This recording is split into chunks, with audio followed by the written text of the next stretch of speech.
हमारे वालिद उस बाद जब यहाँ आए और प्राइवेट प्रैक्टिस उन्होंने जब स्टार्ट किया तो सुबह सवेरे से ही काफ़ी मरीज़ों की भीड़ हो जाती थी, काफ़ी लंबी कतार होती थी और जितने भी मरीज़ आते थे खा उनके पास पैसा हो न हो सबों का इलाज वो करते थे। माने मजाक करके आधा बीमारी दूर कर देते थे। कुछ न कुछ मजाक कर देंगे, आपसे नहीं मजाक करने के लिए लगेगा कईयों मजाक कर देते थे। मोहल्ला से वो कभी दवा की पैसा नहीं लिए और ये नहीं कि हम पैसा नहीं लेते हैं तो ट्रीटमेंट में ढिलाई करें। एगो बच्चा भी जाने से दौड़ के घर में आए। घर में खाना वाना खाने के बाद थोड़ा देर आराम किए और फिर वो एक पालकी थी जिसको डोली कहते हैं, पालकी डोली, तो उसमें जो है वो 4-6 कहार होता था ढोने वाला। पालकी को ढोने वाले लोग रहते थे जिनको पैसा दिया जाता था और जब वो देहातों के अंदर जाते थे तो जिस मरीज़ को देखा जिनके यहाँ वो गए तो वहाँ से वो चावल वगैरह, उसको देहाती भाषा में उसको कहते हैं सीधा सहने, तो चावल लोग दे देता था। तो वो लोग आपस में लौट करके आते थे तो जो कहार थे वो लोग बांट लेते थे। अब तो एम्बुलेंस वगैरह था नहीं, कुछ और कम्युनिकेशन का ज़रिया था नहीं, इसलिए वो पालकी से ही जाते थे।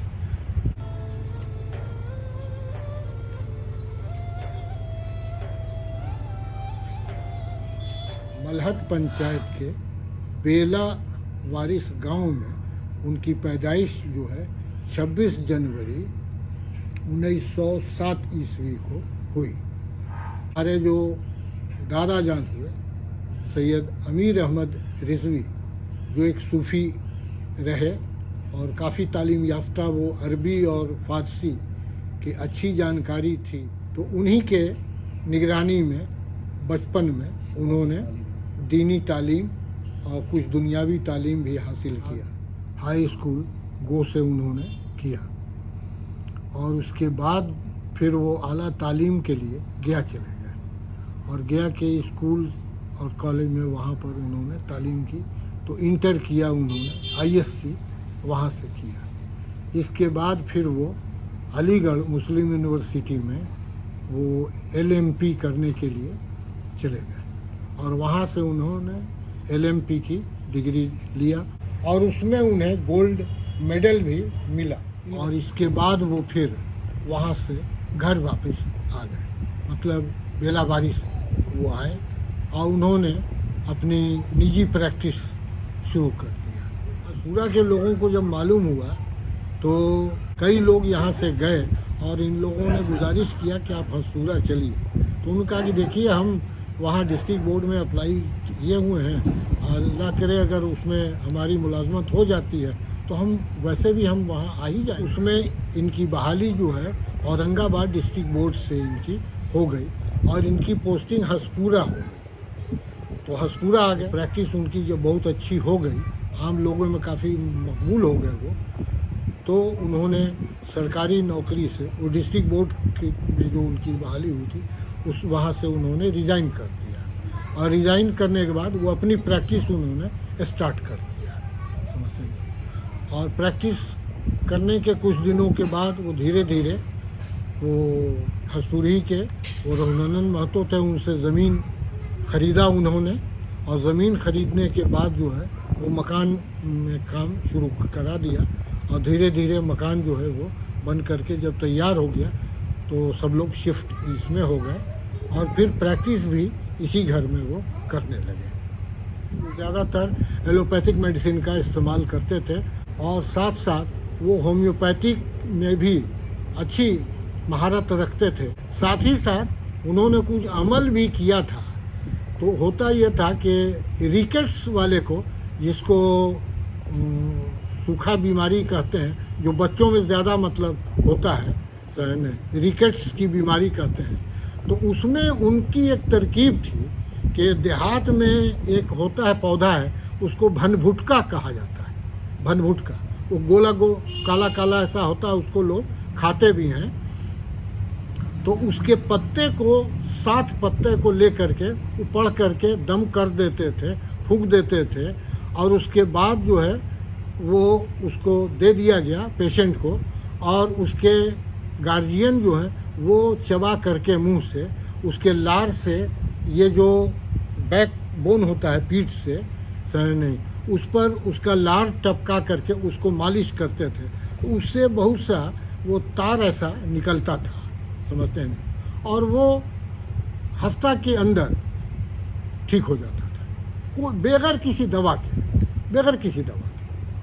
सिर्फ वही भनभुटका के पत्ते से वो पढ़ करके फूंक करके देते थे, और एकदम 1-2 नहीं हज़ारों पेशेंट रिकेट्स के उससे ठीक हुए।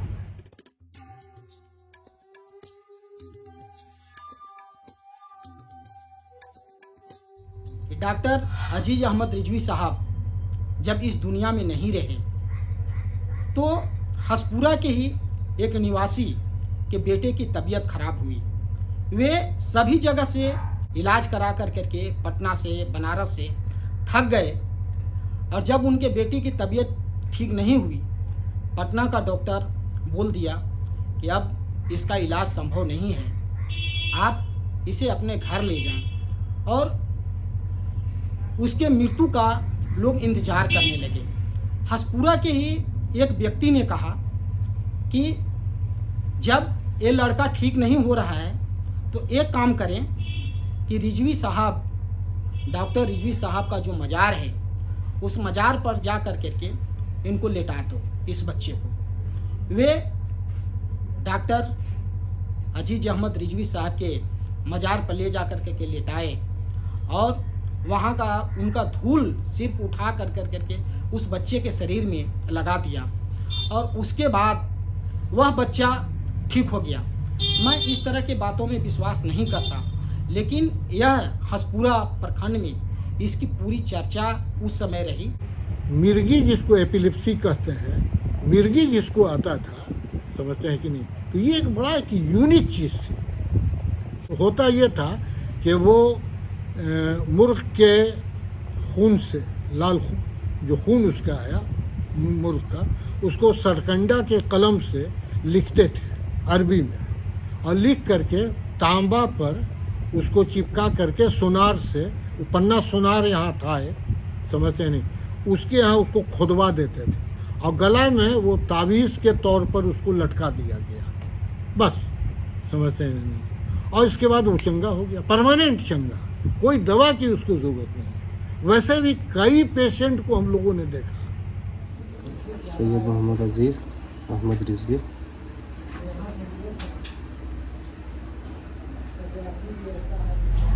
मुसलमानों में दीनी तालीम के रुझान के लिए एक ज़रूरत पड़ी एक इदारे की, जिसमें उन्होंने क्या किया कि नसन के कुछ लोगों ने मदद की, एक ज़मीन दिया, और वहाँ पर डॉक्टर सैयद अजीज़ अहमद रिजवी साहब ने मदद से की बुनियाद रखी, उसकी तामीर की, उसके जितने भी अखराजात हुए स्टाफ्स के और उसकी बिल्डिंग के, वो सब उन्होंने ही उठाए। और वहाँ पर एक हाफिज़ नूर हसन साहब मरहूम वहाँ पर उसके ये सरबराह मुकर्रर हुए, और उन्हीं की देख रेख में फिर पूरा वो मदरसा कायम हुआ। आज भी उस मदरसा से पढ़े लिखे लोग बहुत जगह फायज़ हैं। फिर वहाँ से पढ़ करके लोग फिर हाई स्कूल में आते थे, हाई स्कूल में पढ़ाई करते थे, फिर नए नए अपने जो पैशन होता था उसको मरहले में अपने दुनिया के इसमें जाते थे। कि हाई स्कूल जो गेट स्कूल था, उसके बाद अगर कहीं जिला में दूसरा अगर कहीं हाई स्कूल का निर्माण हुआ था तो वह था हसपुरा का हाई स्कूल, और उसमें डॉक्टर साहब का बहुत बड़ा योगदान था। तो शिक्षा के क्षेत्र में भी इन्होंने सोचा, छात्र हो या छात्रा हो, अगर उसके अंदर प्रतिभा है और गरीबी की वजह से अगर वह पढ़ पाने में सक्षम नहीं हो रहा है, तो वैसे लोगों को डॉक्टर साहब खुलकर मदद करते थे। उसके लिए एक रजिस्टर रखा करते थे, उसमें बजाबता उसका नाम होता था, किस माह को फी यहाँ से दे दी गई, उसमें बजाबता वो लिखा होता था। सिस्टमेटिक तरीके से वो महीना पुरता था, फी देने की ज़रूरत पड़ती थी, वो बच्चे आते थे, उनको मिल जाता था, वो चले जाते थे। मेरा नाम शिव प्रसाद सिंह है, 14 बीघा के रहने वाले हैं। हम 2 भाई हैं। हम जो है सो 9th में पढ़ता था तो हमारी पढ़ाई छूट गई थी, तो उनको मालूम हुआ तो हमको बुलाए, अरे तू पढ़ने नहीं जाता है? तो हम कहें कि नहीं। तो काहे? तो हम कहें कि गार्जियन बोल रहे हैं कि अब जो है सो मत पढ़ो। और हम क्लास में, साइंस क्लास में, माने 3rd के रिजल्ट हुआ है और हम माने स्कूल नहीं जा रहे हैं, रिजल्ट लेने भी नहीं गया है। तो कहें कि तुम कल से पढ़ने जाएगा। और हम समझेगा 1-2 महीना एगो सोमारू नाम के नौकर था शिवजन बीघा के, तो कहें के जा कर के उसको फीस दे दो।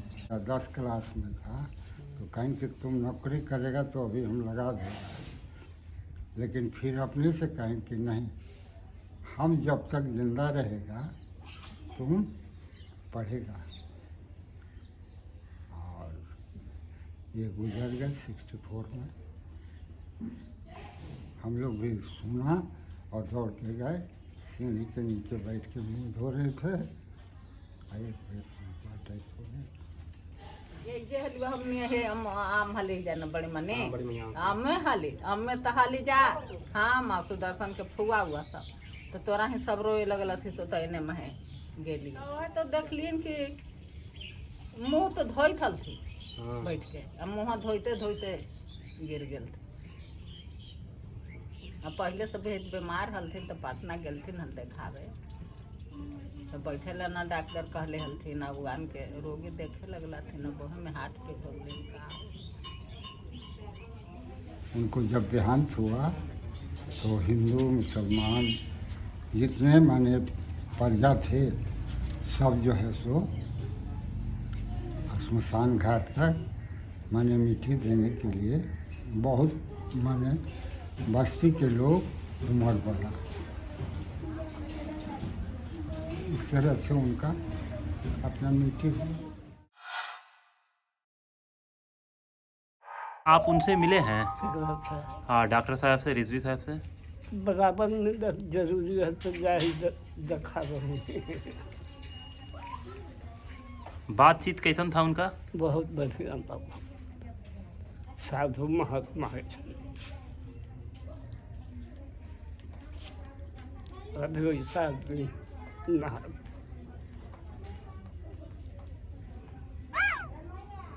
ब्लॉक में जाकर वीडियो को कहीं बाहर कर दीजिए, तो 2 आदमी को हुआ था।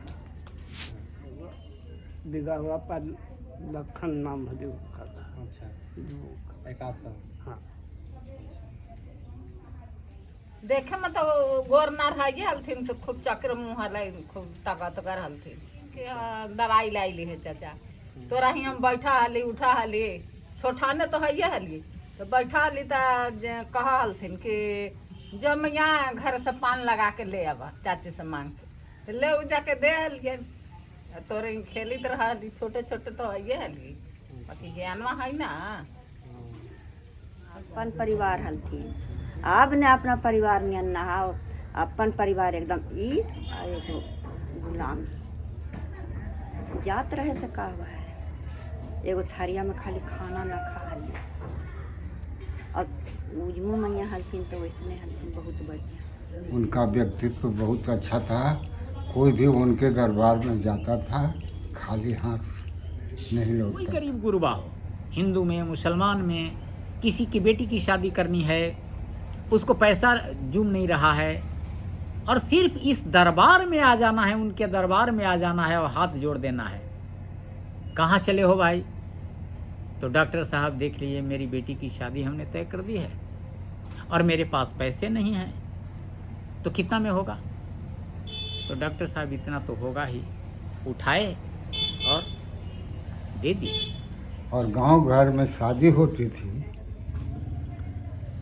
तो डॉक्टर साहब दरवाज़ा लगाने के लिए ज़रूर माने मिलन करने आ जाते थे। एक बार की बात है कि वे रात्रि में इलाज करने के लिए किसी मरीज का डिंडीर जा रहे थे। रास्ते में चोर लोग उन्हें छेक लिया।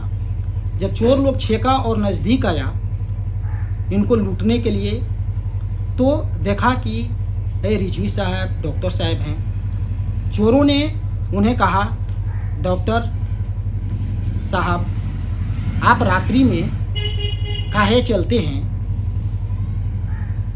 तो उन्होंने कहा, तुम लोग यह वादा करो कि हम लोग रात्रि में बीमार नहीं पड़े तो मैं नहीं आऊँगा, लेकिन अगर तुम लोग रात्रि में बीमार पड़ोगे तो मुझे तो आना ही पड़ेगा।